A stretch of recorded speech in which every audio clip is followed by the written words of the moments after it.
नमस्कार प्यारे साथियों। तो साथियों, हम चर्चा कर रहे थे राजनीतिक सिद्धांत का अर्थ एवं उसकी उपयोगिता या महत्व। इस पे हमारी चर्चा चल रही थी। राजनीतिक सिद्धांत का अर्थ एवं उपयोगिता।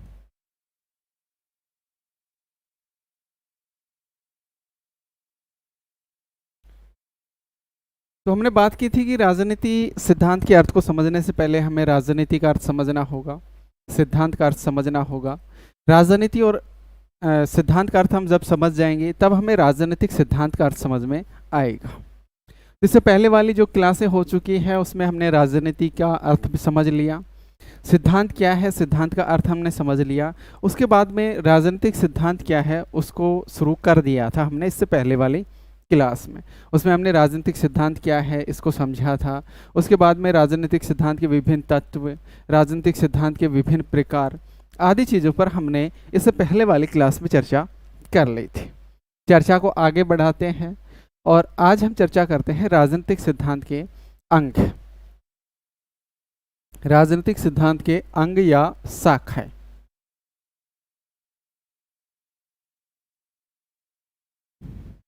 राजनीतिक सिद्धांत के अंग या शाखाएं। देखो, राजनीतिक सिद्धांत के दो अंग हैं या दो शाखाएं। दो अंग या दो शाखाएं हैं। एक है राजनीतिक दर्शन, एक है राजनीतिक दर्शन, पॉलिटिकल फिलोसॉफी।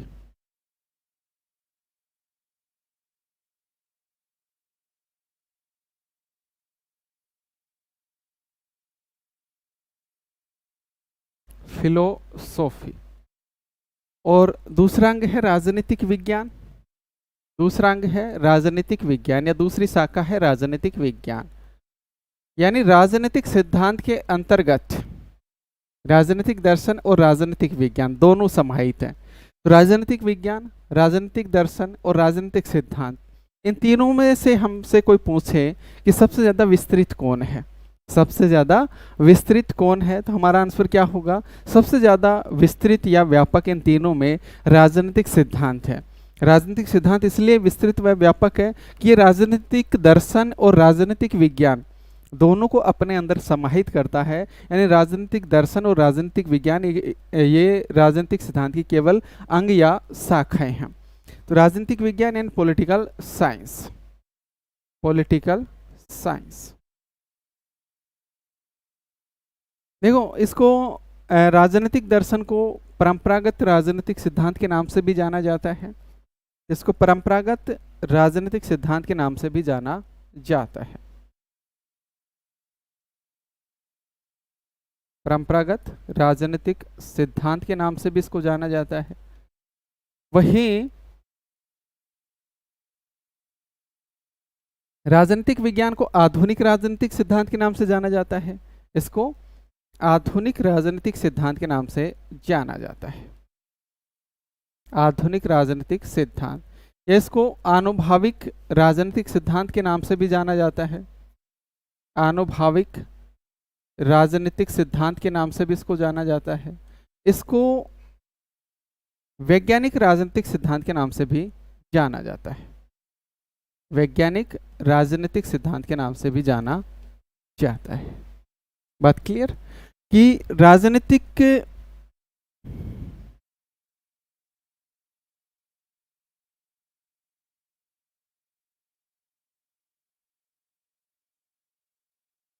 राजनीतिक सिद्धांत के अंग या शाखाओं की हमने बात की। तो दो अंग या शाखाएं हैं राजनीतिक सिद्धांत के। एक है राजनीतिक दर्शन एंड पॉलिटिकल फिलोसॉफी और दूसरा अंग या शाखा है राजनीतिक विज्ञान एंड पॉलिटिकल साइंस। राजनीतिक दर्शन को परंपरागत राजनीतिक सिद्धांत के नाम से भी जाना जाता है। वहीं राजनीतिक विज्ञान को आधुनिक राजनीतिक सिद्धांत के नाम से जाना जाता है।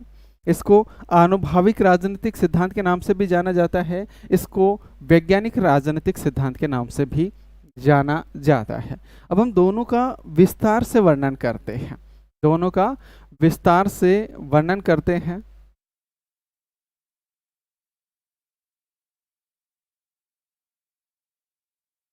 तो सबसे पहले हम बात कर लेते हैं राजनीतिक दर्शन की। राजनीतिक दर्शन की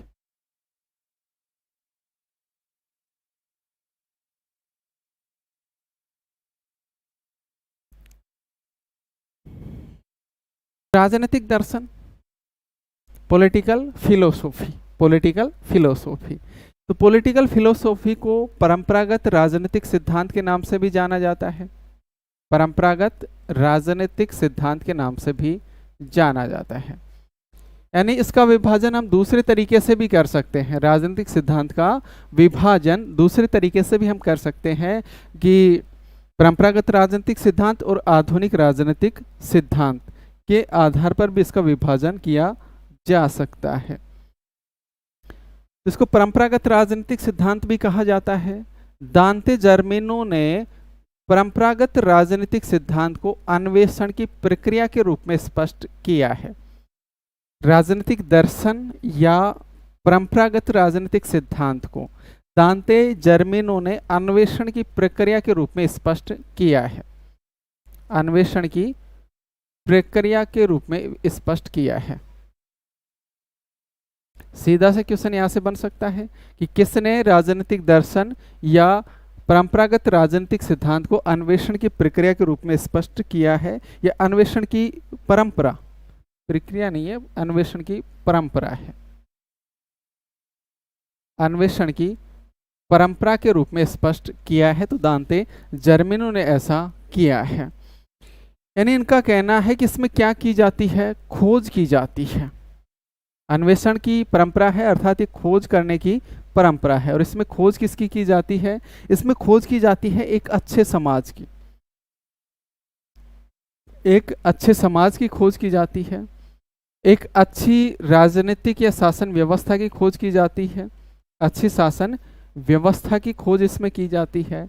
इसमें खोज की जाती है व्यक्ति व राज्य के संबंधों की, व्यक्ति राज्य के आपसी संबंधों की इसमें खोज की जाती है। तो इसलिए क्या है, अन्वेषण की परंपरा है। तो राजनीतिक सिद्धांत अन्वेषण की परंपरा है, दांते जर्मेनो ने ऐसा कहा। और इसमें खोज की जाती है एक अच्छे समाज की, एक अच्छी प्रशासनिक व्यवस्था की या शासन व्यवस्था की, व्यक्ति और राज्य के संबंधों की खोज इसमें की जाती है। ये जो परंपरागत राजनीतिक सिद्धांत या राजनीतिक दर्शन है, इसका जो संबंध है, ये इसका संबंध परंपरागत राजनीति से है। इसका संबंध परंपरागत राजनीति से है, या हम कह दें मानकीय राजनीति से है, या हम कह दें आदर्शात्मक राजनीति से है। आदर्शात्मक राजनीति से है। राजनीतिक दर्शन का संबंध किस किस से है? परंपरागत राजनीति से है, मानकीय राजनीति से है, आदर्शात्मक राजनीति से है। मानकीय राजनीति का मतलब इसमें मानक होते हैं। कोई शासन प्रणाली कैसी है, उसकी क्या क्या मानक होने चाहिए, मानक तय किए जाएंगे, आदर्श तय किए जाएंगे, मूल्य इसमें तय किए जाएंगे। इन किसी भी विषय वस्तु का जो अध्ययन किया जाएगा उसमें मानक, मूल्य, आदर्शों का समावेश होगा। तो परंपरागत राजनीति, मानकीय राजनीति और आदर्शात्मक राजनीति से संबंधित है राजनीतिक दर्शन। और राजनीतिक दर्शन का जो प्रभाव माना जाता है, या हम कहते हैं कि कब तक राजनीतिक दर्शन को माना जाता है राजनीतिक शास्त्र में, तो प्राचीन काल से लेकर द्वितीय विश्व युद्ध तक, यानी व्यवहारवाद के विकास तक, व्यवहारवाद के विकास से पहले तक। क्योंकि जैसे व्यवहारवाद का विकास हुआ तो परंपरागत राजनीति को आधुनिक राजनीति के रूप में प्रकटीकरण किया जाने लगा, और राजनीतिक दर्शन की जगह राजनीतिक विज्ञान की बातें होने लगी। तो इसका जो प्रभाव था प्राचीन काल से लेकर द्वितीय विश्व युद्ध तक, द्वितीय विश्व युद्ध तक, या हम कह दें व्यवहारवाद की उत्पत्ति तक, व्यवहारवाद की उत्पत्ति तक, इन व्यवहारवाद की उत्पत्ति से पहले तक इसका प्रभाव था। राजनीतिक दर्शन प्राचीन काल की हम बात करें तो अरस्तु से हम सुकरात, अरस्तु, प्लेटो, यानी प्राचीन जो यूनानी दार्शनिक थे, वहां से इसकी शुरुआत हो जाती है राजनीतिक दर्शन की। और राजनीतिक दर्शन का जो जनक माना जाता है वो किसको माना जाता है?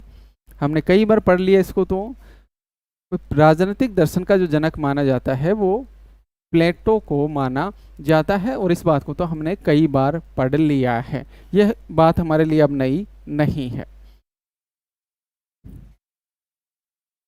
राजनीतिक दर्शन है ये निर्देशात्मक होता है, निर्देशात्मक होता है, अर्थात इसमें निर्देश होते हैं, इसमें निर्देश होते हैं। यानी समाज में, राज्य में जो बुराइयां हैं, समाज में या राज्य में जो बुराइयां हैं, उन बुराइयों को दूर करने के इसमें निर्देश होते हैं।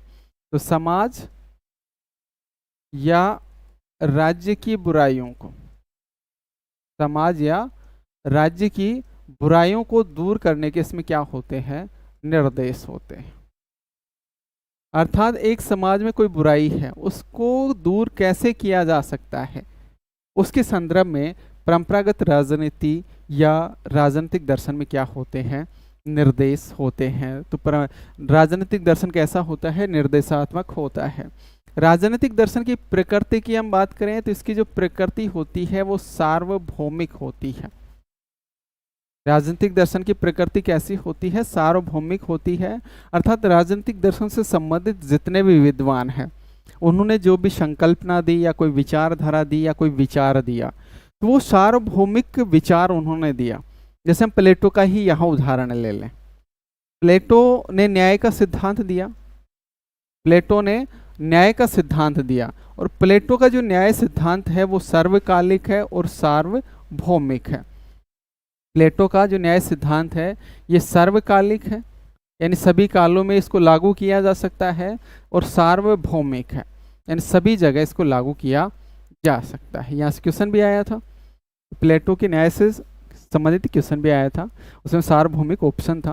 ये क्वेश्चन आया हुआ भी है, इसमें सेट में क्वेश्चन था यहाँ से। तो राजनीतिक दर्शन की प्रकृति कैसी होती है? सार्वभौमिक होती है। जैसे कि प्लेटो राजनीतिक दर्शन के पिता कहलाते हैं, जिन्होंने न्याय सिद्धांत दिया। तो प्लेटो ने खुद कहा कि मेरा जो न्याय सिद्धांत है वो सर्वकालिक है, सार्वभौमिक है, प्रत्येक स्थिति में, प्रत्येक काल में, प्रत्येक क्षेत्र में ये लागू हो सकता है। राजनीतिक जो दर्शन है ये मूल्यांकन परकता पर आधारित है।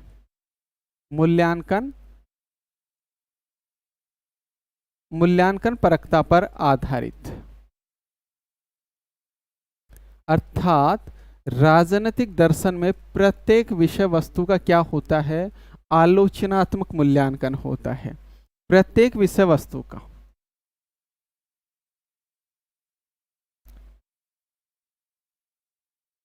प्रत्येक विषय वस्तु का क्या होता है? आलोचनात्मक मूल्यांकन होता है। जैसे प्लेटो ने ही न्याय सिद्धांत का प्रतिपादन किया, तो प्लेटो ने न्याय सिद्धांत का प्रतिपादन करने से पहले अपने समय में जो प्रचलित न्याय के सिद्धांत थे, यानी सोफिस्टों के जो न्याय सिद्धांत थे, 3 तरह के न्याय सिद्धांत प्रचलित थे, उन तीनों तरह के न्याय सिद्धांतों का क्या किया? मूल्यांकन किया।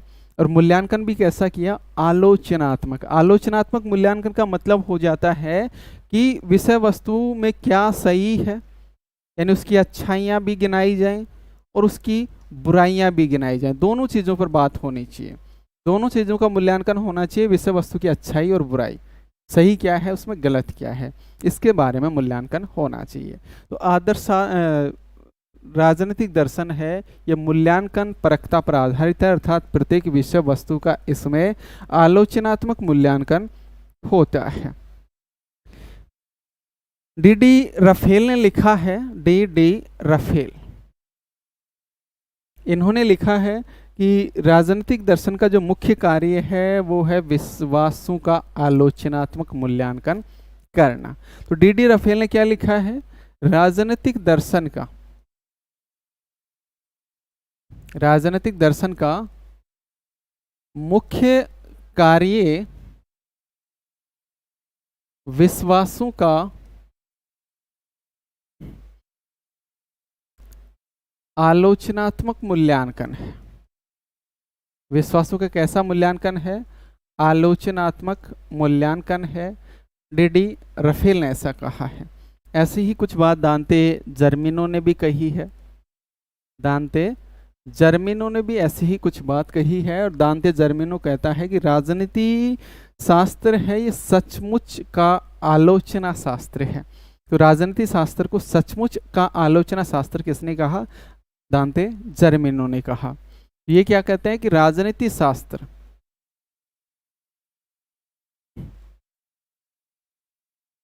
सचमुच का आलोचना शास्त्र है।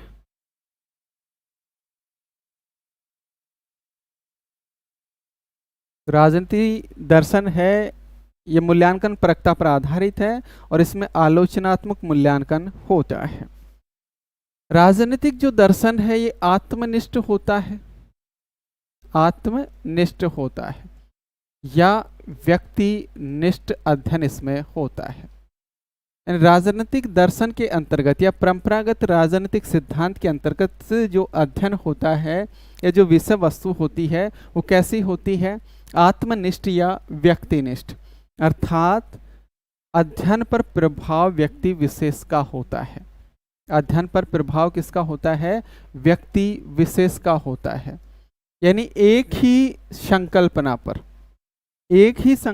पर अलग अलग व्यक्तियों के क्या हो सकते हैं?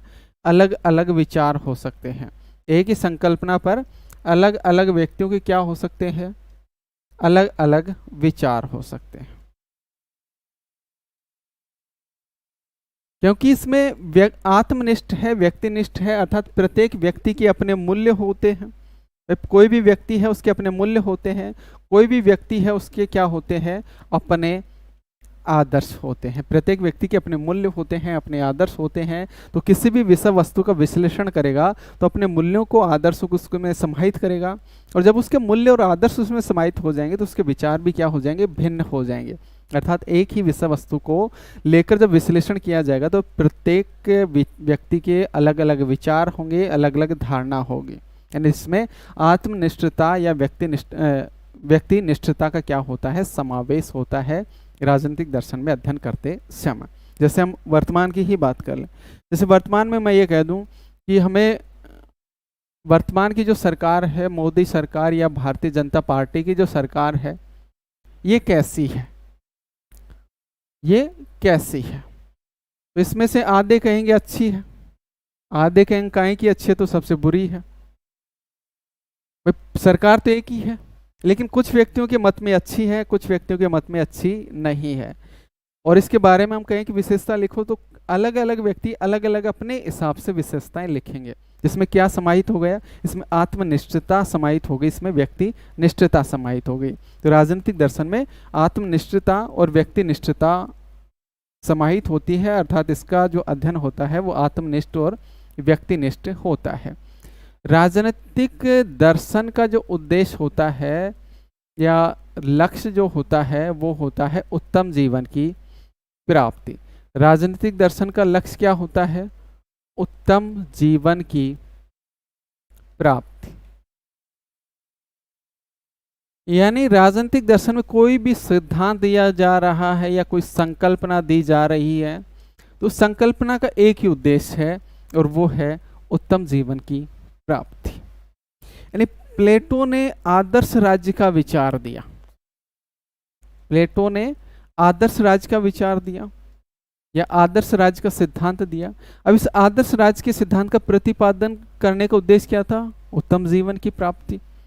यानी तत्कालीन जो उनका जन्म स्थान एथेंस था, उस एथेंस में जो राजनीतिक भ्रष्टाचार था, राजनीतिक भ्रष्टाचार की वजह से सुकरात को मृत्यु दंड दिया गया। तो इन सब को समाप्त करने के लिए, अर्थात राजनीति में जो तत्कालीन बुराइयां थी उनको समाप्त करने के लिए उन्होंने आदर्श राज्य का विचार दिया। यानी इस आदर्श राज्य का विचार का उद्देश्य क्या था? अच्छे जीवन की प्राप्ति या उत्तम जीवन की प्राप्ति। तो राजनीतिक दर्शन का लक्ष्य क्या होता है? उत्तम जीवन की प्राप्ति होता है।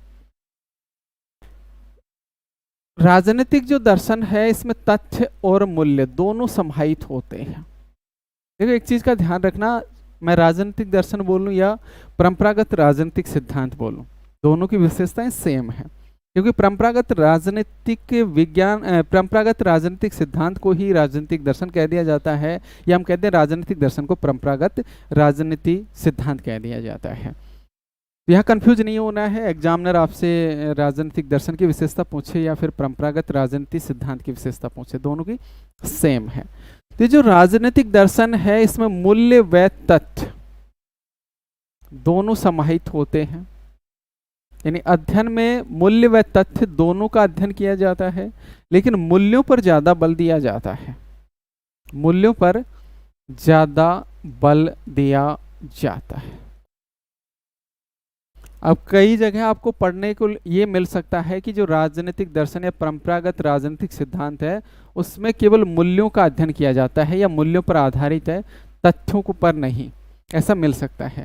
लेकिन ध्यान रखिएगा, राजनीतिक दर्शन में मूल्य और तथ्य दोनों का समाहित किया जाता है, लेकिन ज्यादा बल किस पे होता है? मूल्यों पर होता है, क्योंकि बिना तथ्यों के आप किसी भी चीज का अध्ययन नहीं कर सकते हो। तथ्य तो होने जरूरी है, तथ्य तो होने जरूरी है। बिना तथ्यों के तथ्य आपके पास नहीं है, फैक्ट आपके पास नहीं है, तो आप अध्ययन किसका करोगे? तो तथ्य तो है, लेकिन ज्यादा बल किसका दिया जाता है? ज्यादा बल किस पे दिया जाता है? मूल्यों पर दिया जाता है। जैसे हम इसको ऐसे समझे, प्लेटो से ही समझ लें कि प्लेटो ने न्याय आदर्श राज्य का सिद्धांत दिया, आदर्श राज्य की स्थापना न्याय पर आधारित होगी और उसके लिए न्याय सिद्धांत की बात की। तो न्याय सिद्धांत का जो विचार दिया कि ऐसा होना चाहिए, तो वो तो एक मूल्य हो गया कि भाई न्याय तब स्थापित होगा कि समाज में 3 वर्ग होंगे, समाज के तीनों वर्ग अपना अपना कार्य करेंगे, दूसरे के कार्य में हस्तक्षेप नहीं करेंगे। तो वो चीज क्या हो गई? मूल्य हो गई कि ये मूल्य होंगे। लेकिन उससे पहले तथ्य भी तो समाहित किए। भाई तत्कालीन समय में जो 3 तरह के न्याय सिद्धांत प्रचलित थे, उनका उन्होंने आलोचनात्मक मूल्यांकन भी किया। तो वो क्या है? फैक्ट है, वो क्या है? तथ्य है। जिसमें तथ्य और मूल्य दोनों समाहित होते हैं। बल किस पे ज्यादा होता है? मूल्यों पर ज्यादा बल होता है। इसमें जो तथ्य या आंकड़े होते हैं ये द्वितीयक होते हैं। तथ्य या आंकड़े होते हैं वो कैसे होते हैं? द्वितीयक होते हैं, द्वितीयक आंकड़े होते हैं। और यहाँ द्वितीयक आंकड़ों का मतलब है कि जो भी अध्ययन करता है उसके स्वयं के तथ्य नहीं होते हैं। जो भी अध्ययन करता है वो स्वयं आंकड़ों का प्रतिपादन नहीं करता है, बल्कि पहले से जो आंकड़े हैं उनका वो प्रयोग करता है। कि वो पुस्तकों से आंकड़े जुटाता है, समाज से आंकड़े जुटाता है, मतलब उसके खुद के तथ्य या आंकड़े नहीं होते हैं। जब खुद के तथ्य होंगे या आंकड़े होंगे तो प्राथमिक आंकड़े कहलाएंगे, और जब हम किसी दूसरे के आंकड़ों का प्रयोग करें तो द्वितीयक आंकड़े। हम ऐसे कहते हैं कि ये पुस्तकों से लिए जाते हैं या समाज से लिए जाते हैं, यानी ये दूसरों के होते हैं। ये किसके होते हैं? दूसरों के होते हैं। ठीक है। तो राजनीतिक दर्शन में जो आंकड़े होते हैं वो कैसे होते हैं? द्वितीयक होते हैं। राजनीतिक दर्शन में जो अध्ययन किया जाता है वो समष्टिवादी अध्ययन होता है। कैसा अध्ययन होता है? समष्टिवादी अध्ययन होता है। और यहाँ समष्टिवादी अध्ययन का मतलब है कि एक बड़े विषय का अध्ययन, एक बड़े विषय का अध्ययन। यानी इसमें जो विषय वस्तु ली जाती है वो एक बड़ी विषय वस्तु ली जाती है। यानी इसमें जो अध्ययन होगा वो एक राज्य का होगा। इसमें अध्ययन किसका होगा? राज्य का होगा। तो समष्टिवादी का मतलब है बड़ी विषय वस्तु, बड़ी विषय वस्तु। यहाँ जो अध्ययन होता है वो किसका होता है? बड़ी विषय वस्तु का अध्ययन होता है, जैसे कि राज्य का अध्ययन।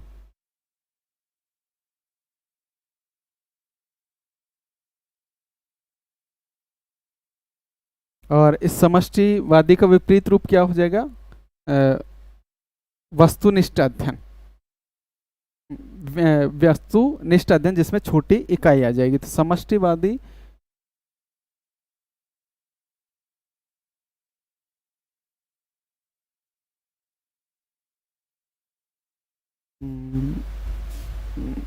व्यष्टिवादी शब्द है। इसके विपरीत की हम बात करें तो व्यष्टिवादी शब्द है।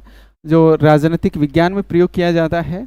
राजनीतिक विज्ञान का जो अध्ययन होता है वो व्यष्टिवादी होता है, अर्थात इसमें छोटी इकाई का अध्ययन किया जाता है। इसमें छोटी इकाई का अध्ययन किया जाता है, जैसे इसमें राज्य के बजाय किसका अध्ययन किया जाएगा, सरकार के अंगों का अध्ययन किया जाएगा, कार्यपालिका का, न्यायपालिका का, विधायिका का।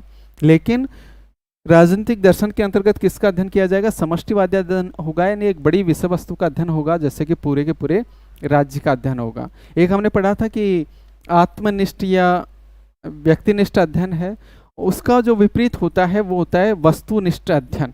वस्तुनिष्ठ अध्ययन, वस्तुनिष्ठ अध्ययन में जो भी अध्ययन करता है उसके मूल्य आदर्श समाहित नहीं होते हैं, और आत्मनिष्ठ जो अध्ययन होता है इसमें अध्ययनकर्ता के मूल्य और आदर्श समाहित होते हैं। तो राजनीतिक दर्शन में तो अध्ययनकर्ता के मूल्य और आदर्श समाहित हैं, तो आत्मनिष्ठ अध्ययन हो गया, जबकि राजनीतिक विज्ञान में अध्ययनकर्ता के मूल्य आदर्श समाहित नहीं होते हैं, तो वो वस्तुनिष्ठ अध्ययन होगा राजनीतिक विज्ञान के अंतर्गत। अभी हम चर्चा करेंगे, अभी हम राजनीतिक दर्शन की बात कर लेते हैं, फिर राजनीतिक विज्ञान की हम बात करेंगे, तब और ज़्यादा चीज़ें क्लियर हो जाएंगी, एक दूसरे का तुलनात्मक अध्ययन भी हो जाएगा। इसमें जो बल दिया जाता है राजनीतिक दर्शन में, वो मूल्य तथा नैतिकता पर बल दिया जाता है। मूल्यों पर बल दिया जाता है, मानकों पर बल दिया जाता है, नैतिकता पर बल दिया जाता है। नैतिकता का मतलब है कि प्रत्येक कार्य को नैतिकता से संबंधित किया जाता है कि कार्य उचित है, अनुचित है, शुभ है, अशुभ है, ऐसी बातें इसमें की जाती हैं। यानी प्रत्येक कार्य को जांचा जाता है, परखा जाता है, मूल्यांकन किया जाता है, उसको शुभ अशुभ, उचित अनुचित के आधार पर जांचा जाता है, यानी इसमें नैतिकता का भी समावेश होता है। तो राजनीतिक दर्शन में मूल्य और नैतिकता पर बल दिया जाता है। और व्यवहारवादियों का मानना है कि इसका क्या हो रहा है, पतन हो रहा है। व्यवहारवादियों का मानना है कि राजनीतिक दर्शन का क्या हो रहा है, पतन हो रहा है। मूल्यों का क्या हो रहा है, पतन हो रहा है। और व्यवहारवादी मूल्यों के पतन की बात करते हैं और तथ्यों पर विशेष बल देते हैं, तब राजनीतिक दर्शन से राजनीतिक विज्ञान आ गया। राजनीति सिद्धांत के अंतर्गत राजनीतिक दर्शन से राजनीतिक विज्ञान आ गए, व्यवहारवादियों के साथ ही, ये व्यवहारवाद की उत्पत्ति के साथ ही। और व्यवहारवादियों का ये कहना है कि राजनीतिक दर्शन का क्या हो रहा है, पतन हो रहा है। ये चीज़ें और हम जब इस पे राजनीतिक सिद्धांतों के उत्थान और पतन को लेकर जब चर्चा करेंगे, तब ये कंसेप्ट और ज़्यादा क्लियर होगा।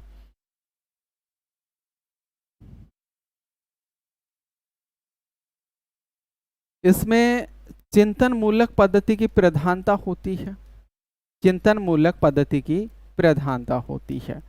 राजनीतिक दर्शन में जो अध्ययन किया जाता है वो चिंतन मूलक पद्धति के आधार पर किया जाता है। इसका मतलब क्या है कि तर्क के आधार पर इसमें अध्ययन किया जाता है, यानी कोई ऐसी विषय वस्तु है जिसको हमने देखा नहीं है, काल्पनिक है।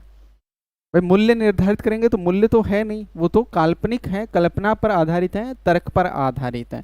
तो प्रत्येक विषय का जो अध्ययन किया जाएगा वो तर्क के आधार पर किया जाएगा, अर्थात चिंतन मूलक पद्धति से इसमें अध्ययन किया जाएगा। ये जो राजनीतिक दर्शन है इसमें यह तय किया जाता है कि एक मनुष्य राजनीतिक स्थिति में क्या क्या करता है और उसे क्या क्या करना चाहिए। एक मनुष्य राजनीतिक स्थिति में क्या क्या तो करता है और उसे क्या क्या करना चाहिए, उसे क्या क्या करना चाहिए।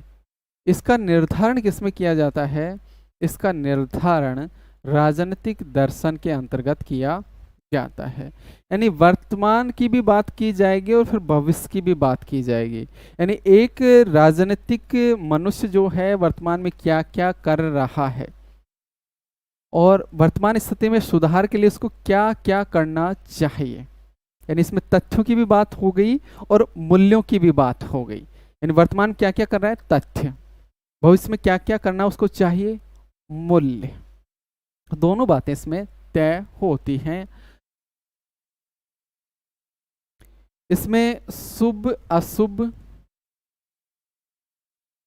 उचित अनुचित, के आधार पर किसी भी विषय वस्तु की समालोचना की जाती है। किसी भी विषय वस्तु की या कार्य की शुभ अशुभ, उचित अनुचित आदि के आधार पर क्या किया जाता है?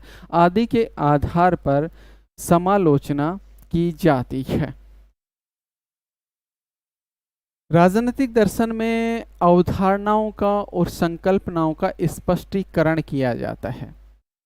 अवधारणाएं कह दें या संकल्पनाएं कह दें, इनका क्या किया जाता है? स्पष्टीकरण किया जाता है राजनीतिक दर्शन के अंतर्गत। जैसे कि हम बात करें प्राकृतिक कानून, एक संकल्पना हो गई कि प्राकृतिक कानून, प्राकृतिक अधिकार, प्राकृतिक अधिकार, न्याय,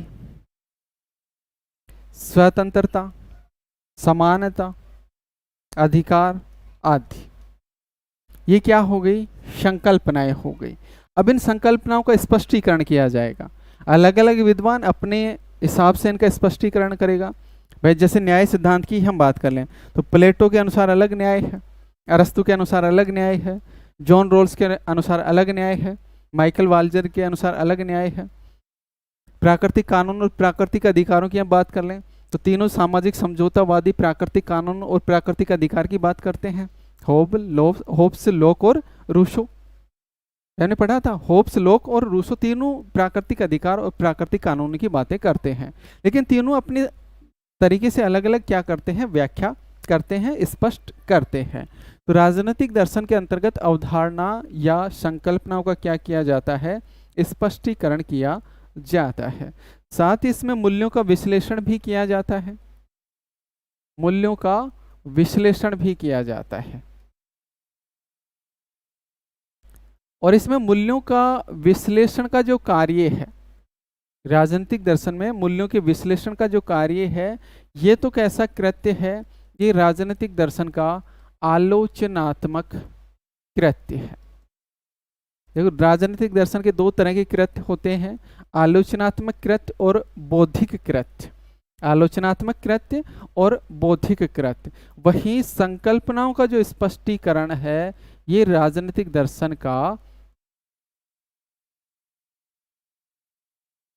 बौद्धिक कृत्य है। बौद्धिक कृत्य है या बौद्धिक कार्य है।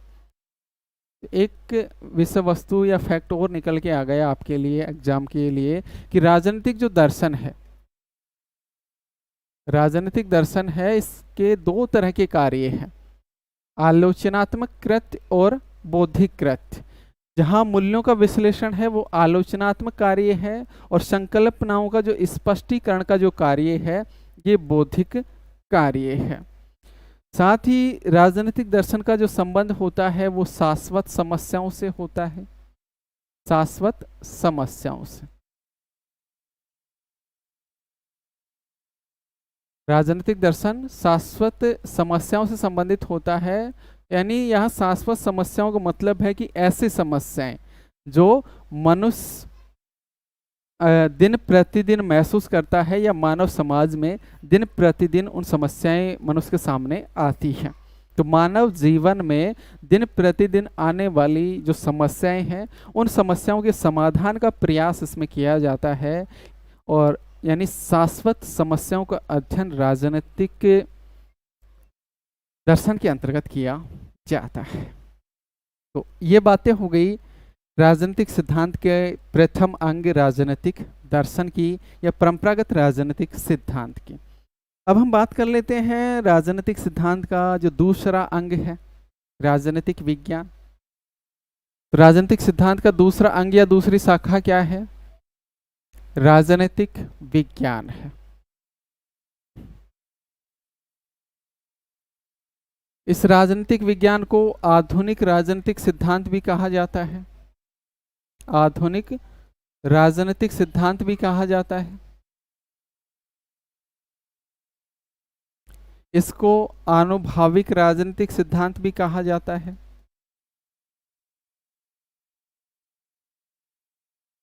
इसको वैज्ञानिक राजनीतिक सिद्धांत भी कहा जाता है। इसको वैज्ञानिक राजनीतिक सिद्धांत भी कहा जाता है। द्वितीय विश्व युद्ध तक तो राजनीतिक दर्शन था और द्वितीय विश्व युद्ध के बाद उत्पत्ति हुई राजनीतिक विज्ञान की। तो इसकी उत्पत्ति कब हुई? इसकी उत्पत्ति होती है द्वितीय विश्व युद्ध के बाद। द्वितीय विश्व युद्ध के बाद इसकी उत्पत्ति होती है, यानी व्यवहारवाद की उत्पत्ति के साथ ही, व्यवहारवाद की उत्पत्ति के साथ ही राजनीतिक विज्ञान की उत्पत्ति हो जाती है।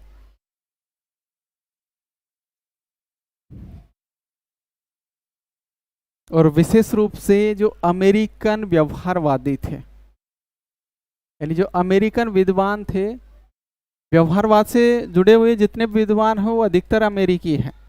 तो अमेरिकन विद्वानों से ही राजनीतिक विज्ञान की उत्पत्ति मानी जाती है, या आधुनिक राजनीतिक सिद्धांत की उत्पत्ति मानी जाती है। जैसे हम व्यवहारवाद की बात करेंगे तो वहाँ देखेंगे कि व्यवहारवाद से जुड़े हुए ज़्यादातर जो विद्वान हैं वो अमेरिका के ही हैं, यानी व्यवहारवाद की जो उत्पत्ति हुई थी वो अमेरिका में ही हुई थी। बात करेंगे अभी हम व्यवहारवाद और उत्तर व्यवहारवाद की, तब ये चीज़ें और ज़्यादा स्पष्ट हो जाएंगी। जैसा कि हमने पढ़ा है पहले भी कि राजनीतिक विज्ञान का जनक अरस्तु को माना जाता है, यानी ये फैक्ट तो आपको बिल्कुल याद हो गया होगा। इसकी चर्चा हम बार बार कर ही लेते हैं। राजनीतिक विज्ञान का जनक या पिता अरस्तु को माना जाता है। अरस्तु को इसलिए माना जाता है कि अरस्तु ने राजनीति को नीति शास्त्र या फिलोसॉफी से अलग किया था, दर्शन शास्त्र से अलग किया था। राजनीति के एक स्वायत्त विषय के रूप में अध्ययन पर बल दिया था। राजनीति को मास्टर साइंस कहा, शिखरस्थ विज्ञान कहा। तो राजनीति को नीति शास्त्र से पृथक करने की वजह से ही अरस्तु को राजनीतिक विज्ञान का जनक कहा जाता है। लेकिन राजनीति विज्ञान शब्द का प्रयोग अरस्तु ने नहीं किया था। अरस्तु ने तो राजनीति शब्द का प्रयोग किया था, पॉलिटिक्स शब्द का प्रयोग किया था। वही राजनीति विज्ञान शब्द का जो सबसे पहले प्रयोग किया था, इसकी भी हम चर्चा कर चुके हैं। शुरुआत जब हमने राजनीतिक सिद्धांत की थी, राजनीतिक सिद्धांत वाली क्लास की जब हमने शुरुआत की थी, उस समय इस पे हमने बात की थी कि राजनीति विज्ञान शब्द का सर्वप्रथम प्रयोग विलियम गॉडविन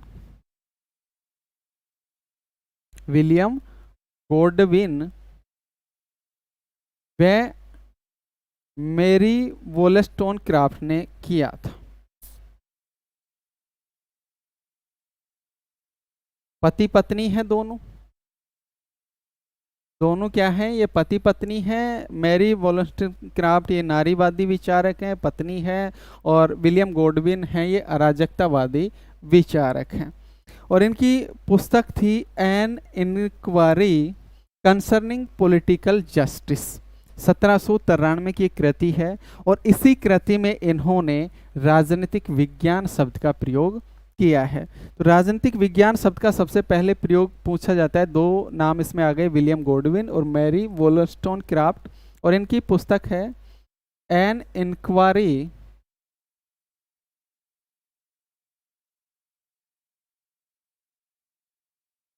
कंसर्निंग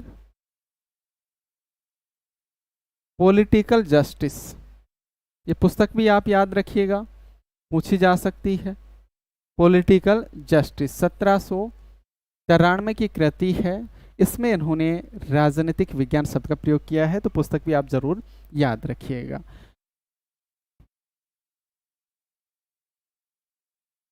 आगे बात करें, एक अमेरिकन विद्वान है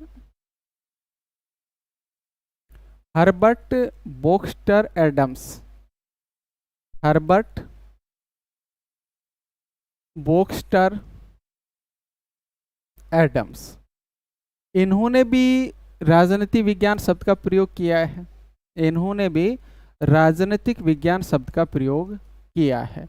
और इन्होंने हिस्टोरिकल एवं पॉलिटिकल साइंस एसोसिएशन की स्थापना के समय शब्द का प्रयोग किया था। हिस्टोरिकल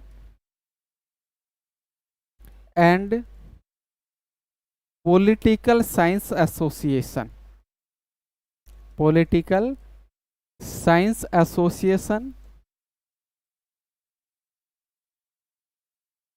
की स्थापना होती है 1877 में। तो इसकी स्थापना के समय हर्बर्ट बोक्स्टर एडम्स ने भी राजनीति विज्ञान शब्द का प्रयोग किया है। तो कुछ पुस्तकों में मिल जाएगा आपको कि हर्बर्ट एडम्स हैं, इन्होंने सर्वप्रथम राजनीतिक विज्ञान शब्द का प्रयोग किया था, ऐसा आपको मिल सकता है। लेकिन जैसे कि विलियम गॉडविन की पुस्तक 1793 में आई है, और इन्होंने इस historical and political science association जो अमेरिका में स्थापित हुई थी, तो इसकी स्थापना के समय शब्द प्रयोग किया जो 1877 में है, कि इन्होंने तो बाद में किया है, पहले विलियम गॉडविन ने किया है।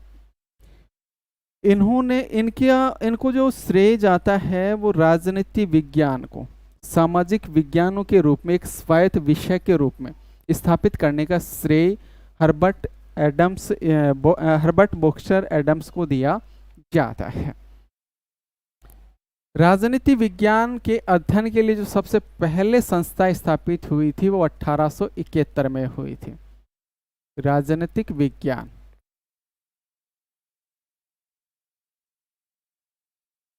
के अध्ययन के लिए सर्वप्रथम जो संस्था स्थापित हुई ये 1871 में हुई, और इस संस्था का नाम था the free school of political science. The free school of political science Paris में स्थापित होती है। पेरिस फ्रांस में पड़ता है। तो पेरिस फ्रांस में सबसे पहला जो अध्ययन केंद्र राजनीति विज्ञान का स्थापित हुआ ये 1871 में हुआ। The free school of political science के नाम से पेरिस, यानी पेरिस फ्रांस में पड़ता है, पेरिस फ्रांस में स्थापित होता है। इसके बाद हम बात करें 1886 की। 1886 की 1886 में school of political science Columbia ने पॉलिटिकल साइंस से संबंधित एक त्रैमासिक पत्रिका का प्रकाशन शुरू किया। तो 1886 से school of political science Columbia, school of political science Columbia, इस संस्था के द्वारा पॉलिटिकल साइंस क्वार्टरनली जनरल का प्रकाशन शुरू किया जाता है 1886 में। पॉलिटिकल साइंस क्वार्टरनली जनरल का प्रकाशन शुरू हो जाता है 1886 से, और इसका प्रकाशन school of political science Columbia से होता है। इसके बाद में 1903 में अमेरिकन पॉलिटिकल साइंस एसोसिएशन की स्थापना की जाती है। अमेरिका में अमेरिकन पॉलिटिकल साइंस एसोसिएशन की स्थापना होती है, और ये जो अमेरिकन पॉलिटिकल साइंस एसोसिएशन था इसके द्वारा 1906 में अमेरिकन पॉलिटिकल साइंस रिव्यू का प्रकाशन किया जाता है। American political science review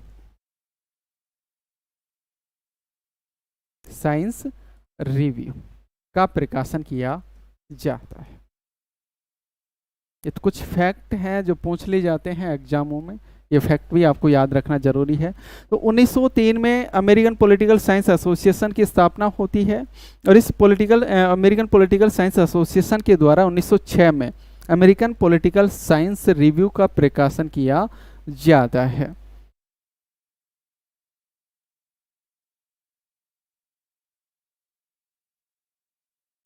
international political science की स्थापना 1949 में होती है।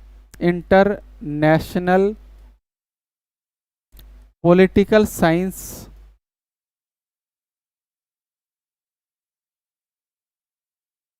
की जो स्थापना हुई 1949 में हुई, और इसकी जो स्थापना हुई थी यूनेस्को के अंतर्गत हुई है।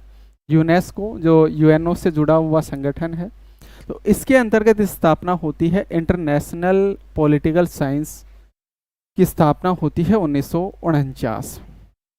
ये कुछ फैक्ट थे पॉलिटिकल साइंस से या राजनीति विज्ञान या आधुनिक राजनीतिक सिद्धांत से संबंधित कुछ तथ्य हो गए। अब हम विशेषता की बात कर लेते हैं। राजनीतिक विज्ञान की विशेषताएं या आधुनिक राजनीतिक सिद्धांत की विशेषताएं। और तुलनात्मक रूप से विशेषता बता देता हूं ताकि राजनीतिक दर्शन और राजनीतिक विज्ञान में अंतर भी आपको पता चल जाए और दोनों के कंसेप्ट भी क्लियर हो जाए। तो जैसे हमने बात की थी कि राजनीतिक दर्शन में मूल्यों और तथ्यों दोनों पर बल दिया जाता है, लेकिन ज़्यादा महत्व किसको दिया जाता है? मूल्यों को महत्व दिया जाता है या मूल्यों पर बल दिया जाता है। लेकिन राजनीतिक विज्ञान के अंतर्गत मूल्यों के स्थान पर तथ्यों पर बल दिया जाता है, वैज्ञानिकता पर बल दिया जाता है, यथार्थता पर बल दिया जाता है। यानी इसमें किसी भी तरह के मानक मूल्य आदर्शों को स्थान नहीं दिया जाता है, बल्कि वास्तविक परिस्थितियों का अध्ययन किया जाता है, वास्तविक स्थितियों का अध्ययन किया जाता है, यथार्थ का अध्ययन इसमें किया जाता है। यानी जो है उसी का अध्ययन, कल्पना के लोक में नहीं जीना है, बल्कि जो है उसी का अध्ययन इसके अंतर्गत किया जाता है। जहाँ राजनीतिक दर्शन में जो अध्ययन था वो आत्मनिष्ठ था, यहाँ जो अध्ययन होता है वो वस्तुनिष्ठ होता है। आत्मनिष्ठ के स्थान पर राजनीतिक विज्ञान में अध्ययन कैसा होता है? वस्तुनिष्ठ अध्ययन होता है। यानी इसमें अध्ययनकर्ता के मूल्य आदर्शों का समावेश नहीं होता है। अध्ययनकर्ता के मूल्य व आदर्शों का समावेश इसमें नहीं होता है। आदर्शों का समावेश नहीं होता है। यानी एक कोई विषय है, कोई भी विषय वस्तु है, उसके संबंध में 10 विद्वान भी उस विषय वस्तु का विश्लेषण करेंगे तो सबका जो निष्कर्ष है वो क्या आएगा? सेम आएगा, क्योंकि उस विषय वस्तु के विश्लेषण में संबंधित अध्ययनकर्ता के मूल्य आदर्श नहीं जोड़ेंगे। तो इसमें अध्ययन कैसा होता है? वस्तुनिष्ठ अध्ययन होता है। जहाँ राजनीतिक दर्शन के अंतर्गत प्राथमिक द्वितीयक आंकड़ों को इकट्ठा किया जाता है, यहाँ जो अध्ययन होता है वो प्राथमिक आंकड़ों का होता है। प्राथमिक आंकड़ों का यानी जो भी अध्ययन करता है वो स्वयं के आंकड़े इकट्ठे करता है या स्वयं के द्वारा आंकड़ों का निर्माण करता है। और राजनीतिक दर्शन में द्वितीयक आंकड़ों का प्रयोग किया जाता है, यानी पहले से जो आंकड़े हैं उनका प्रयोग किया जाता है, या पुस्तकों से आंकड़े जुटाए जाते हैं।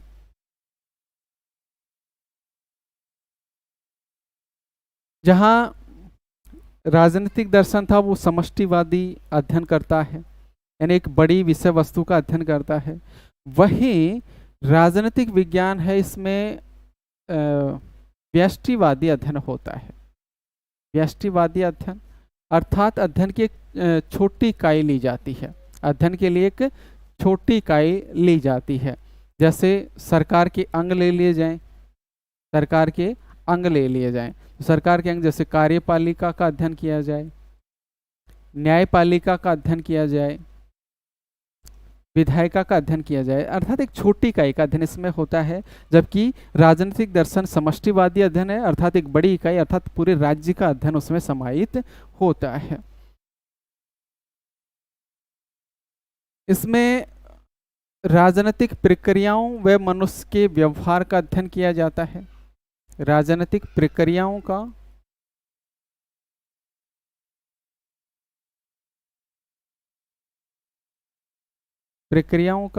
व मनुष्य के व्यवहार का अध्ययन किया जाता है। यानी राजनीतिक दर्शन के अंतर्गत जो अध्ययन किया जाता है वो संस्था का किया जाता है। संस्था का किया जाता है। इसमें जो अध्ययन किया जाता है संस्था के बजाय राजनीतिक प्रक्रिया का किया जाता है, अर्थात वो संस्था है वो कार्य कैसे करती है, वो संस्था कार्य कैसे करती है उसका अध्ययन किया जाएगा।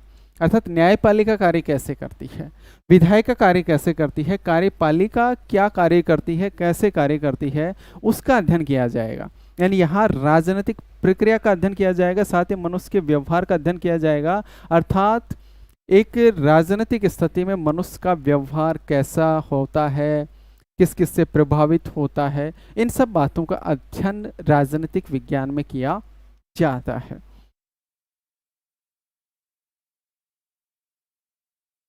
इसमें जो अध्ययन होता है वो अनुभव मूलक अध्ययन होता है, यानी जो जिसका हम अनुभव कर सकते हैं, जिसको हम देख सकते हैं, उसी का अध्ययन।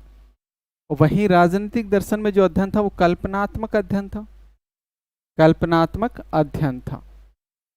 और राजनीतिक विज्ञान के अंतर्गत अनुभव मूलक अध्ययन होता है।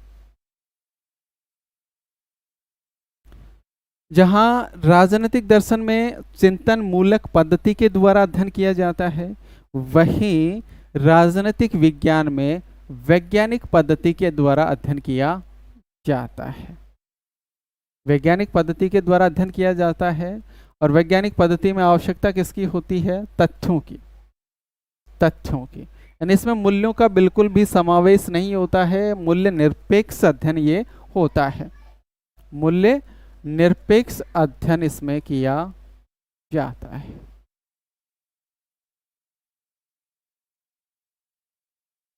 जहां राजनीतिक दर्शन में निर्देशात्मक अध्ययन था, वहीं राजनीतिक विज्ञान में निर्देशात्मकता के बजाय जो अध्ययन होता है वो वर्णनात्मक होता है।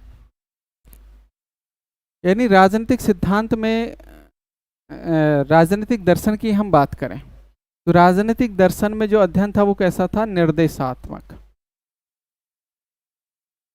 यानी वर्तमान की जो बुराइयां हैं उन बुराइयों की क्या सुझाए गए समाधान, और समाधान के लिए क्या दिए जाते हैं? निर्देश। वहीं इसमें वर्णनात्मक अध्ययन होगा, यानी इसमें केवल बुराइयों का अध्ययन किया जाएगा। वर्तमान की जो स्थिति है उसमें अच्छाइयाँ बुराइयाँ जो भी है, जो है उसी का अध्ययन किया जाएगा, उसमें सुधार के लिए निर्देश नहीं होंगे। तो इसमें निर्देश के बजाय क्या होता है? वर्णन होता है, वर्णनात्मकता पर ये आधारित होता है।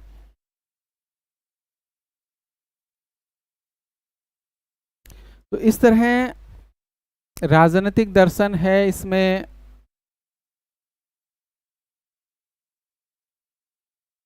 तथ्यों के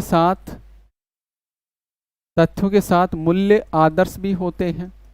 राजनीतिक दर्शन में तथ्यों के साथ मूल्य और आदर्श भी होते हैं, लेकिन राजनीतिक विज्ञान में केवल तथ्य होते हैं, मूल्य नहीं होते हैं। राजनीतिक विज्ञान में केवल तथ्य होते हैं या यथार्थ का अध्ययन इसमें किया जाता है, इसमें मूल्य किसी भी तरह के नहीं होते हैं।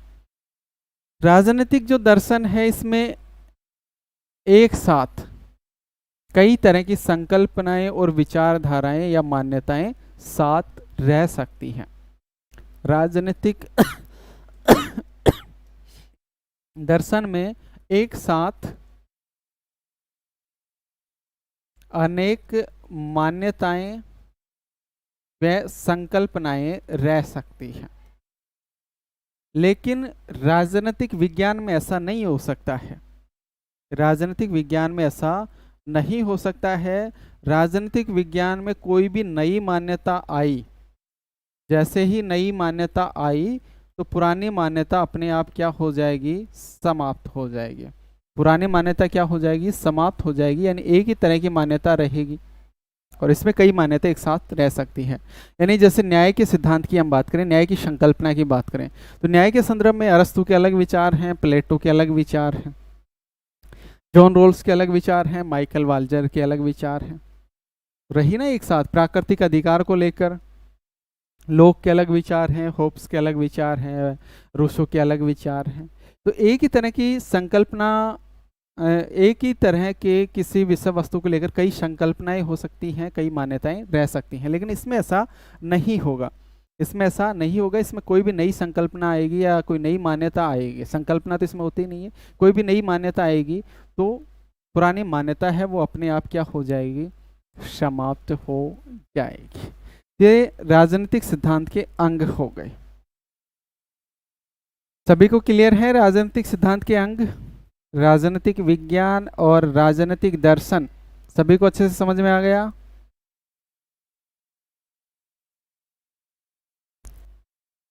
अब हम इसमें बचता है राजनीतिक सिद्धांत का महत्व या उपयोगिता। राजनीतिक सिद्धांत का महत्व या उपयोगिता।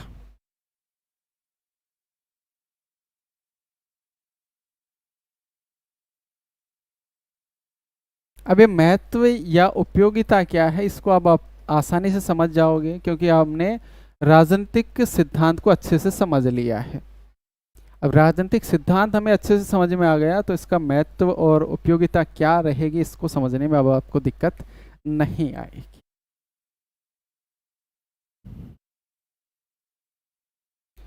दांते जर्मिनो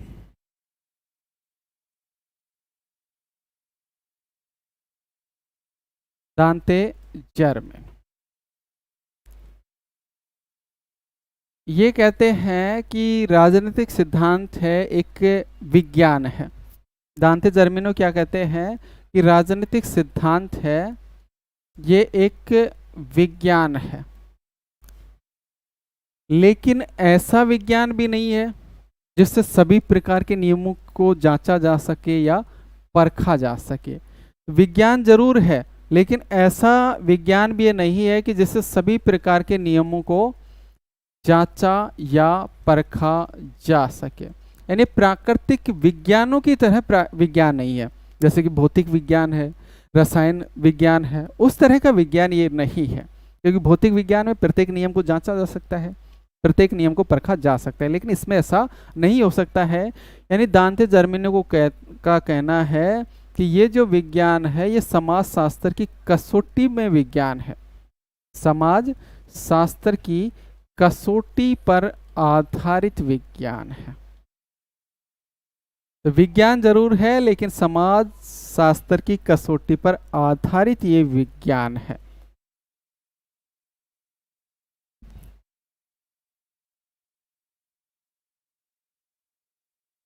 डेविड ईस्टन ने कहा है कि राजनीतिक सिद्धांत है एक विज्ञान के रूप में कुछ कार्य करता है। तो डेविड ईस्टन ने राजनीतिक सिद्धांत के विज्ञान के रूप में कुछ कार्य बताए हैं, उनकी भी हम बात कर लेते हैं। तो डेविड ईस्टन के अनुसार राजनीतिक सिद्धांत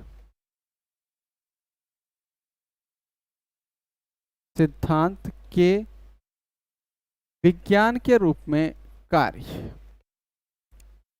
विज्ञान के रूप में कार्य।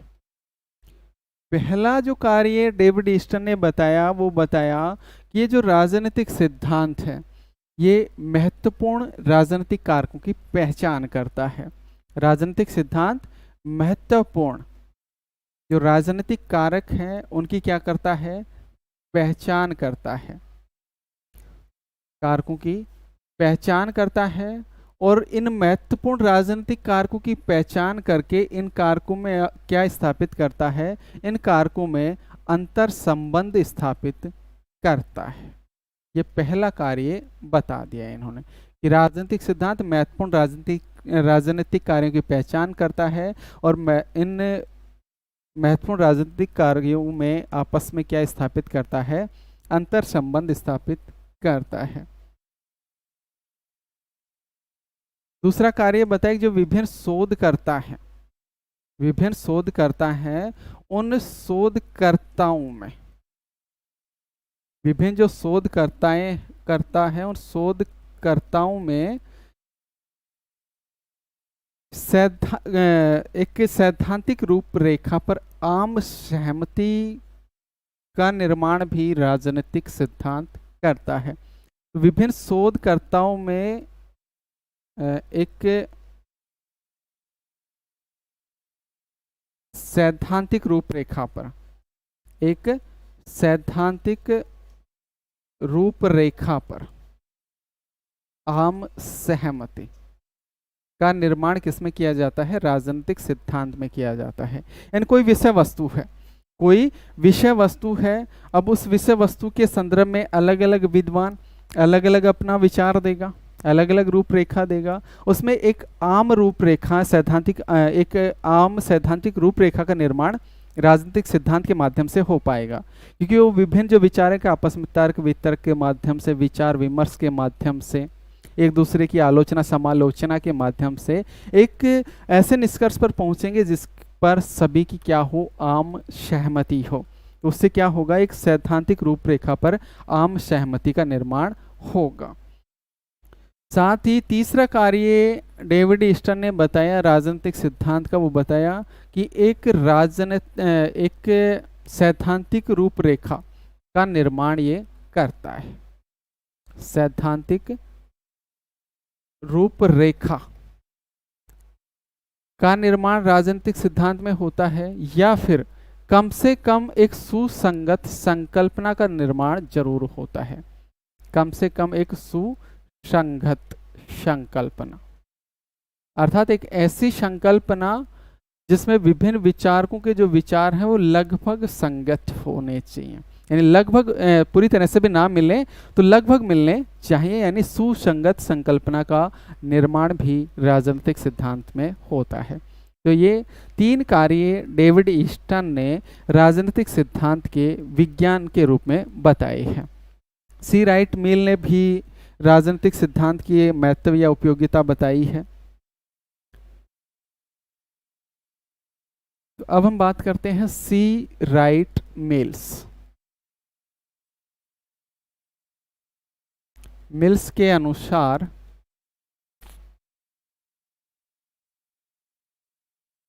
राजनीतिक सिद्धांत का महत्व, राजनीतिक सिद्धांत का महत्व।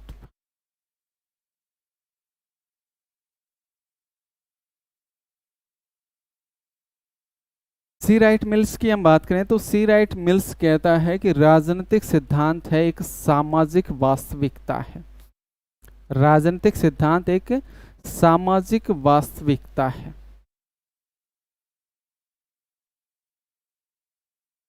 राजनीतिक सिद्धांत को सामाजिक वास्तविकता के रूप में किसने बताया? सी राइट मिल्स ने बताया है।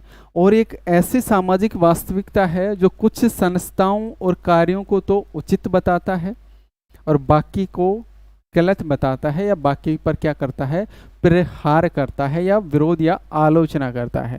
तो राजनीतिक सिद्धांत एक ऐसी सामाजिक वास्तविकता है जो कुछ कार्यों को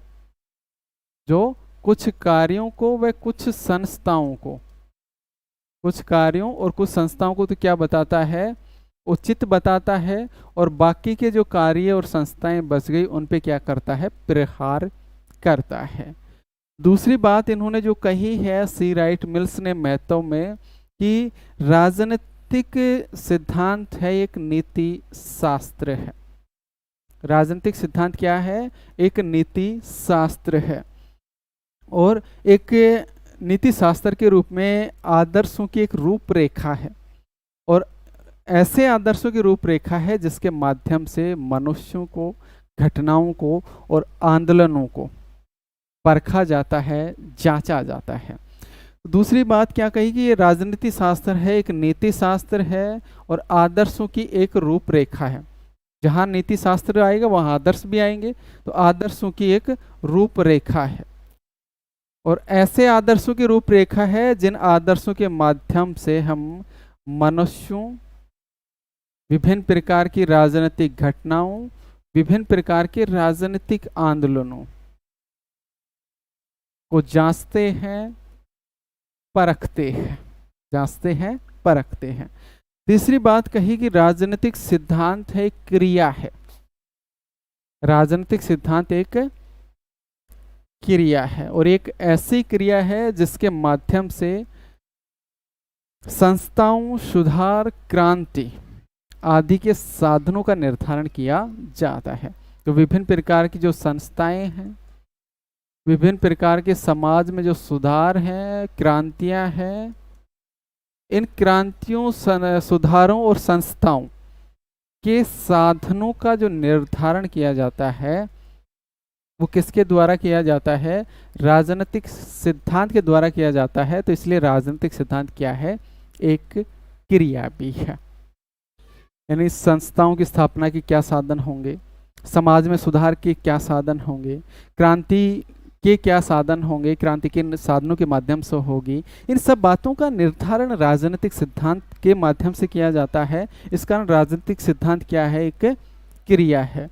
और चौथा महत्व जो इन्होंने बताया कि राजनीतिक सिद्धांत से हम मनुष्य, इतिहास और समाज का अध्ययन करते हैं। हम मनुष्य का अध्ययन करते हैं, हम इतिहास का अध्ययन करते हैं, हम समाज का अध्ययन करते हैं,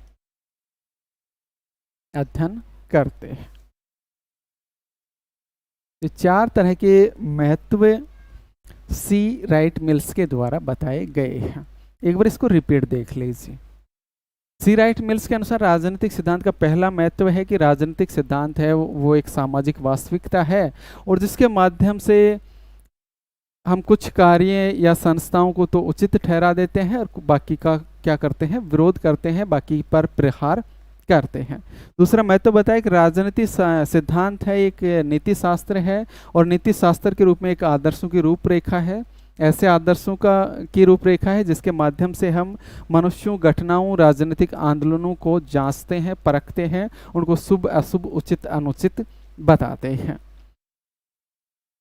तीसरा महत्व बताया कि राजनीतिक सिद्धांत एक क्रिया है जिसके माध्यम से विभिन्न प्रकार की संस्थाओं, सुधारों और क्रांतियों के साधनों का निर्धारण होता है। और चौथा महत्व बताया कि राजनीतिक सिद्धांतों के माध्यम से हम मनुष्य, समाज और इतिहास का अध्ययन करते हैं।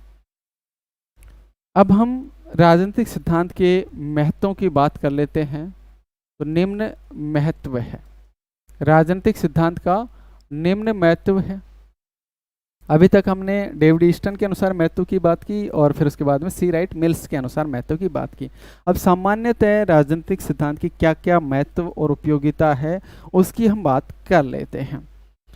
तो पहला जो महत्व या उपयोगिता है राजनीतिक सिद्धांत की वो ये है कि राजनीतिक सिद्धांत है वो ऐतिहासिक क्रांतियों का प्रेरणा स्रोत है। ऐतिहासिक क्रांतियों का प्रेरणा स्रोत है। यानी इतिहास में जो अब तक क्रांतियां हुई हैं उन सब क्रांतियों को प्रेरणा किससे प्राप्त होती है? राजनीतिक सिद्धांत से प्राप्त होती है। यानी चाहे अंतर्राष्ट्रीय न्याय को लेकर क्रांति हो, चाहे लोकतंत्र के लिए क्रांति हो, चाहे व्यक्ति की स्वतंत्रता के लिए क्रांति हो, इन सब को प्रेरणा कहाँ से मिली? इन सब को प्रेरणा राजनीतिक सिद्धांत से मिली है।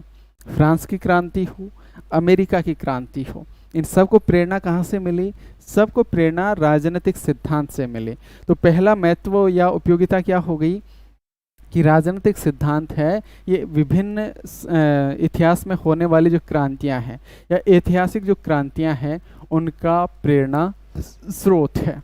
इसके संबंध में लेस्ली स्टेफन ने लिखा है, लेस्ली स्टेफन, और इसने लिखा है कि राजनीतिक दर्शन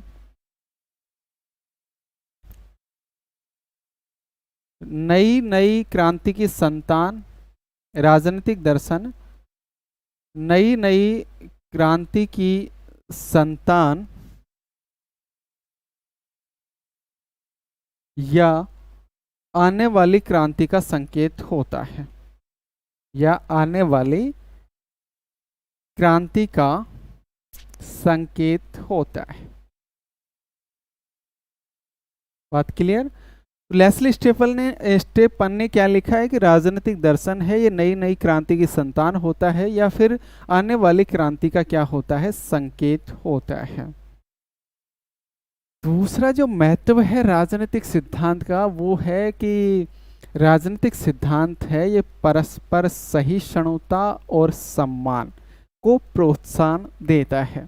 तो राजनीतिक सिद्धांत परस्पर सहिष्णुता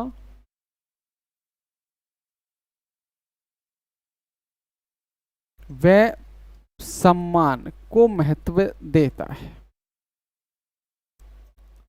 अब राजनीतिक सिद्धांत में परस्पर सहिष्णुता एवं सम्मान को महत्व मिलता कैसे, उसकी हम बात करें तो राजनीतिक सिद्धांत के माध्यम से हमें एक मंच मिल जाता है।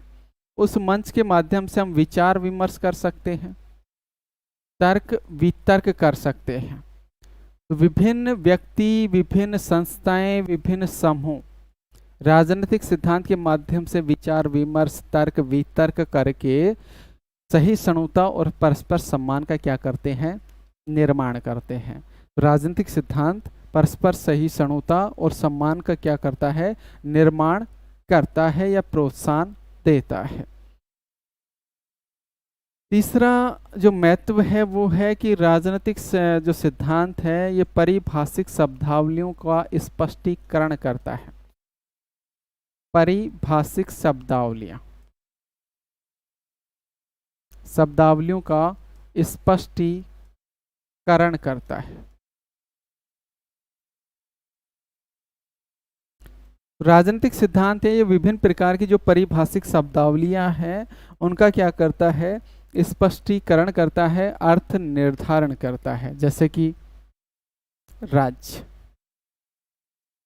जैसे कि सरकार, जैसे कि संप्रभुता, सत्ता।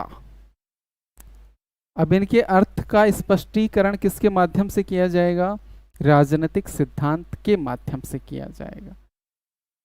अगला जो महत्व है कि विभिन्न प्रकार की जो संकल्पनाएं हैं उन संकल्पनाओं का स्पष्टीकरण भी राजनीतिक सिद्धांत में होता है। विभिन्न प्रकार की संकल्पनाओं का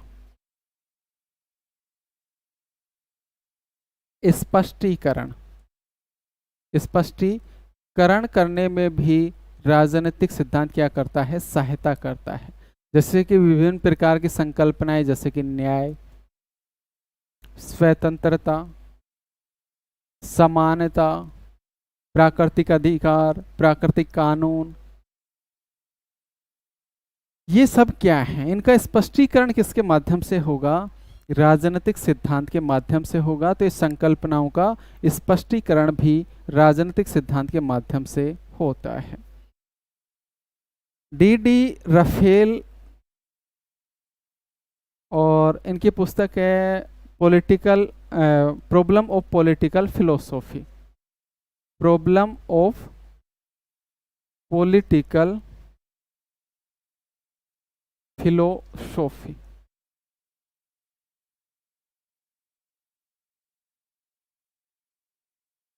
पुस्तकें भी आप साथ साथ याद करते जाइएगा क्योंकि पुस्तकों से भी क्वेश्चन पूछे जाते हैं, तो एक साथ तो ये सारी याद होंगी ही नहीं। कई बार आपका ये मेरे पास सुझाव आ जाता है कि सर सारी पुस्तकें और सारी परिभाषाएं एक जगह समाहित कर दो ताकि याद करने में आसानी रहे। वो सबसे मूर्खता भरा कार्य है आपका कि आप सारी पुस्तकें एक जगह और सारी परिभाषाएं, सारे कथन एक जगह समाहित करके और फिर उनको याद करने का प्रयास करोगे, वो मूर्खता भरा कार्य है। यानी प्रत्येक जो परिभाषा या कोई कथन आ रहा है तो किसी विषय वस्तु से जुड़ा हुआ है, तो हम उसको वहीं पढ़ेंगे तो वो ज़्यादा याद रहेगा और कंफ्यूज नहीं होंगे। हम सारे एक जगह समाहित कर देंगे तो कथन का अर्थ ही हमें नहीं समझ में आएगा कि ये बात क्यों कही, किस लिए कही, वो चीज़ हमें समझ में नहीं आएगी। तो कभी भी जितने कई कथन आपके सामने आ जाएंगे, कई शब्दावलियाँ आपके सामने आ जाएंगे, तो उनको एक जगह समाहित करने का प्रयास ना करके उनको वही विषय वस्तु से जोड़ते हुए याद करेंगे तो ज़्यादा बेस्ट रहेगा।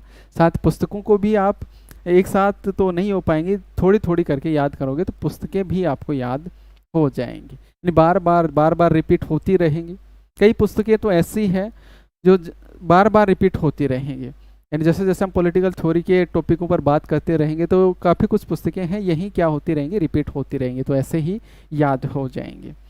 तो डी राफेल इनकी पुस्तक है प्रॉब्लम ऑफ पॉलिटिकल फिलोसॉफी, और इसमें इन्होंने कहा है कि संकल्पनाओं का स्पष्टीकरण का कार्य घर की सफाई करने जैसा है। संकल्पनाओं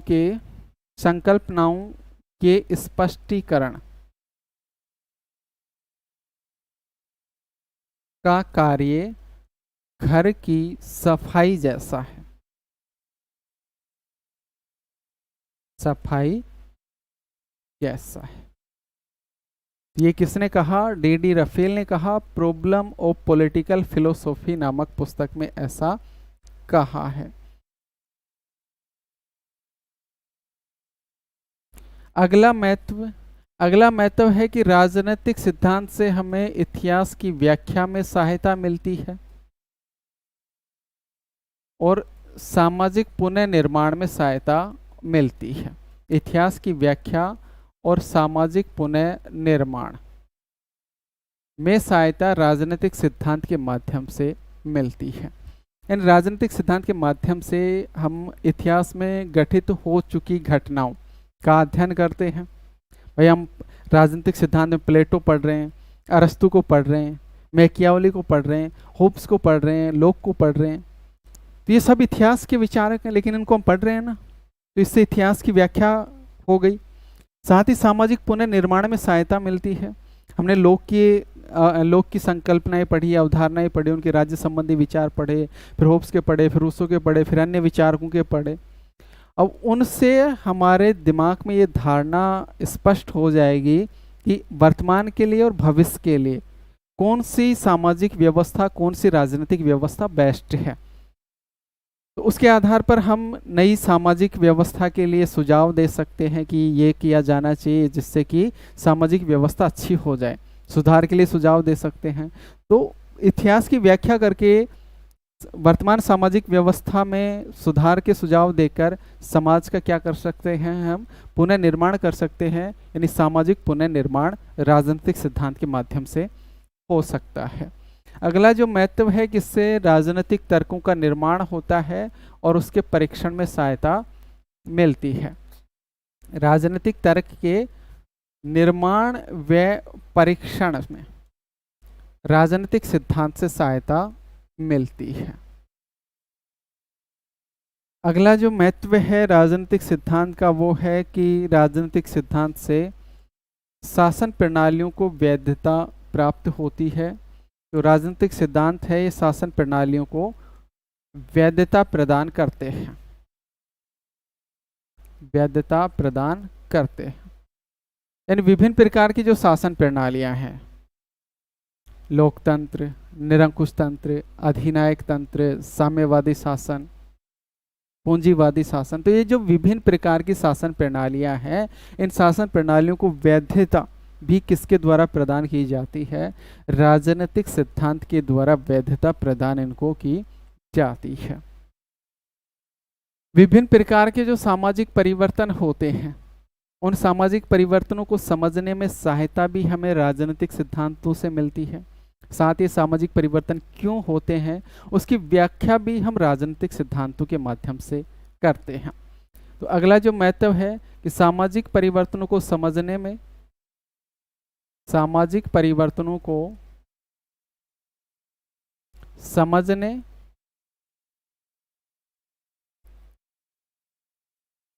व व्याख्या करने में राजनीतिक सिद्धांत क्या है? सहायक है। राजनीतिक सिद्धांत सहायक है। अगला जो महत्व है कि विभिन्न प्रकार की जो राजनीतिक समस्याएं आती हैं, उन राजनीतिक समस्याओं के समाधान में भी राजनीतिक सिद्धांत सहायक होता है। तो राजनीतिक समस्याओं के समाधान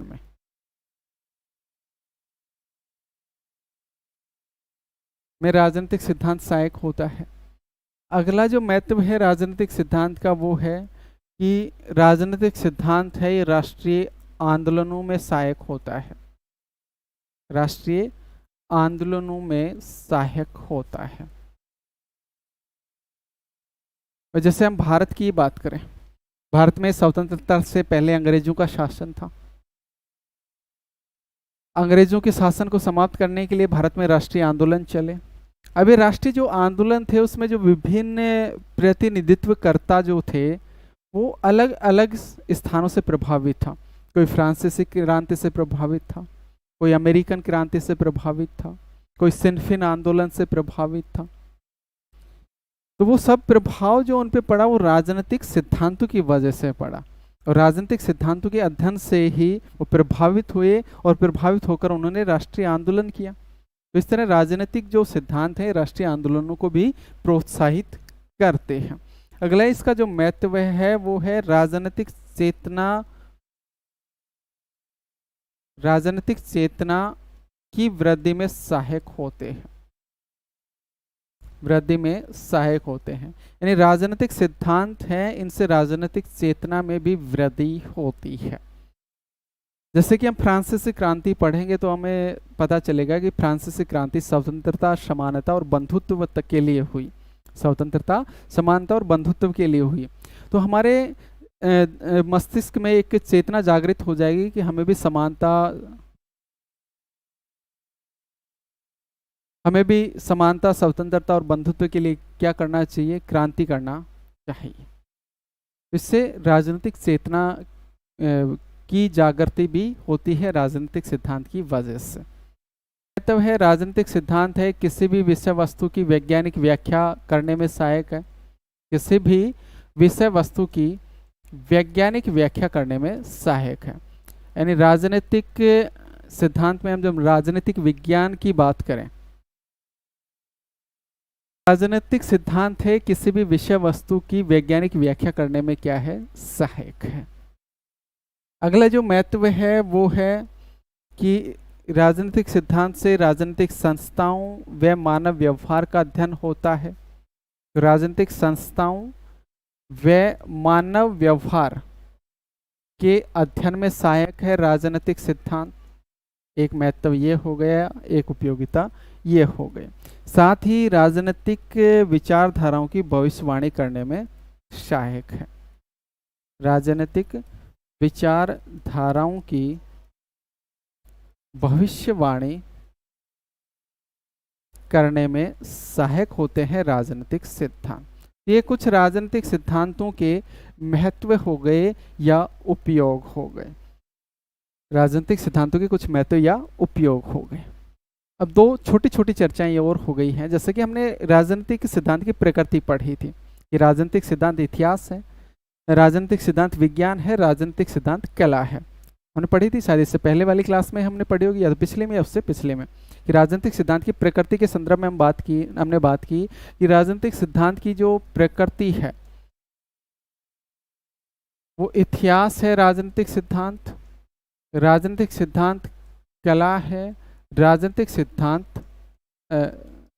सिद्धांत विज्ञान है, और राजनीतिक सिद्धांत दर्शन है। ऐसे करके कुछ हमने पढ़ा था।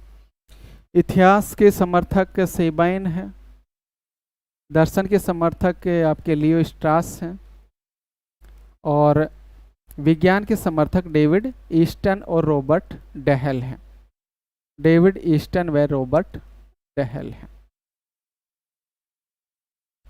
अब राजनीतिक सिद्धांत विज्ञान है या नहीं है, इसको लेकर थोड़ा सा विवाद है।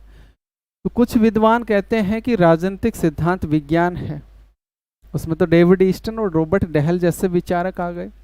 लेकिन कुछ विद्वान ये कहते हैं कि राजनीतिक सिद्धांत विज्ञान नहीं है, और फिर कुछ ऐसे विचारक भी हैं जो कहते हैं कि राजनीतिक सिद्धांत विज्ञान नहीं है बल्कि कला है।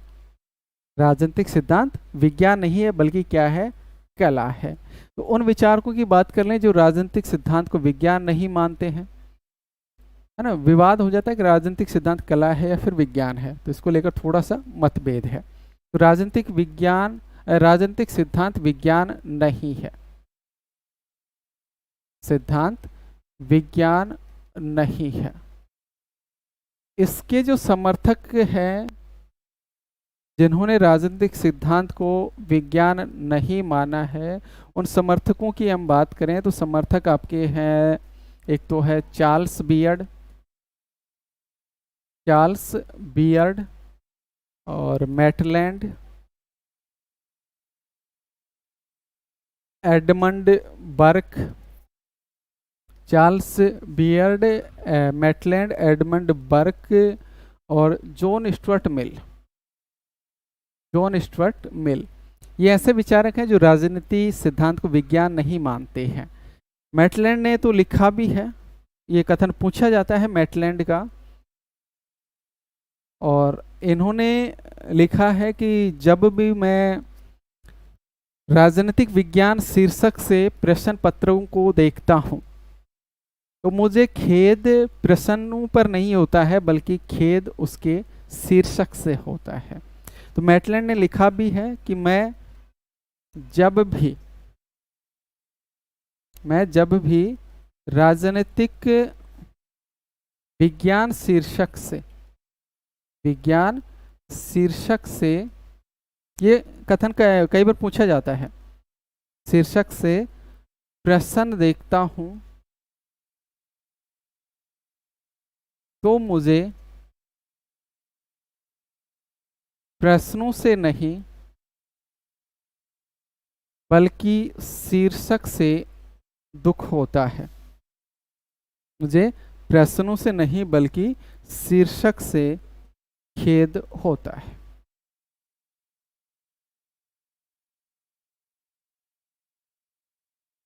मैटलैंड का एक कथन है, पूछा जाता है एग्जाम। एडमंड बर्क ने लिखा है कि जैसे सौंदर्य शास्त्र का विज्ञान नहीं है वैसे ही राजनीति का भी विज्ञान नहीं है।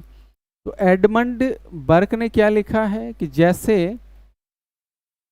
सौंदर्य शास्त्र विज्ञान नहीं है, सौंदर्य शास्त्र विज्ञान नहीं है, वैसे ही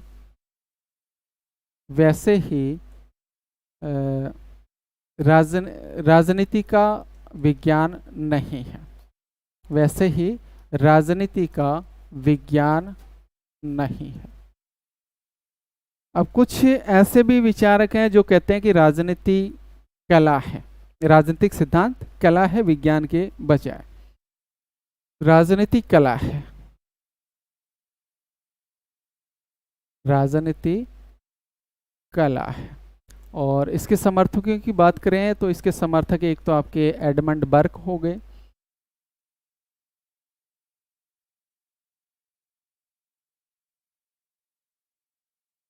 बिस्मार्क हो गए, फ्रेडरिक पोलक इसके समर्थक हैं, बर्क इसके समर्थक हैं, बकल इसके समर्थक हैं और गेटेल इसके समर्थक। तो इसके समर्थक विद्वान हो गए, Bismarck, Frederick Pollock, Edmund Burke, Buckley और गेटेल। ये कहते हैं कि राजनीति सिद्धांत क्या है, कला है। इसमें बिस्मार्क ने लिखा है कि राजनीति विज्ञान नहीं कला है। बिस्मार्क ने लिखा है राजनीति विज्ञान नहीं कला है, विज्ञान नहीं कला है। ये कथन बिस्मार्क का है। एक विचारक है कैटलिन। कैटलिन ऐसे विद्वान हैं जिन्होंने राजनीति सिद्धांत को कला, दर्शन और विज्ञान तीनों रूपों में स्वीकार किया है। यहाँ से क्वेश्चन सीधा पूछा जा सकता है, किसने राजनीति सिद्धांत को कला, दर्शन और विज्ञान के रूप में स्वीकार किया है? तो राजनीतिक सिद्धांत को कैटलिन ने कला, विज्ञान व दर्शन तीनों रूपों में स्वीकार किया है, तीनों रूपों में स्वीकार किया है।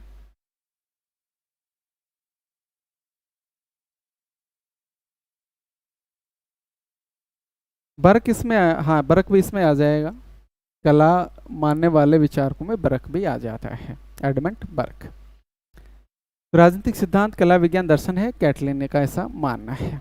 इसी के साथ आपका जो टॉपिक है राजनीतिक सिद्धांत का अर्थ, महत्व, ये कंप्लीट होता है। राजनीतिक सिद्धांत का अर्थ एवं महत्व, ये कंप्लीट होता है